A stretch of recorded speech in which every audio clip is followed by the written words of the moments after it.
小妹妹化身大厨师，开始切菜准备煮饭，同时将已经烤好的披萨拿出。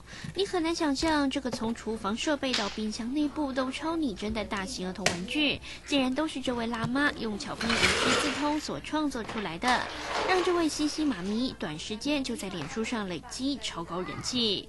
一般每个家庭的话，有小孩的家庭都会有巧拼。那如果能够利用这些巧拼做成一些玩具的话，其实能够省钱之外，那小孩子也会很开心，而且也是爸爸妈妈对小孩的一份爱。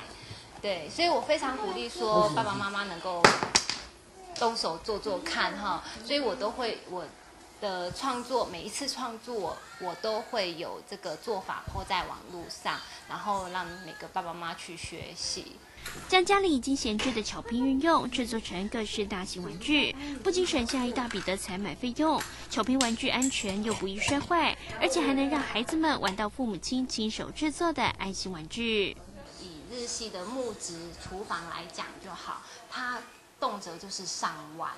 对，所以像这个巧拼的话，你这样一整组下来，大概也不超过300块就可以组成了。而且巧拼这种东西，就是家里有小孩的其实都会有。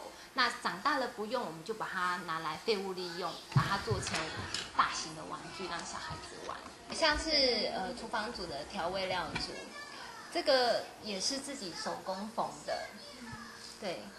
每一针每一线都是去绣出来的。除了厨具、冰箱、相机等内容，西西妈咪的全新创作就是这个超可爱的贩卖机。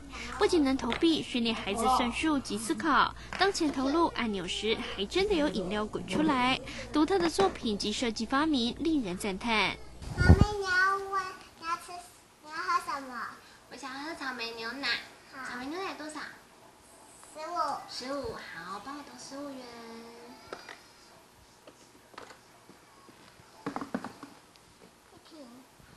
好，谢谢草莓牛奶。好好喝，你要不要喝？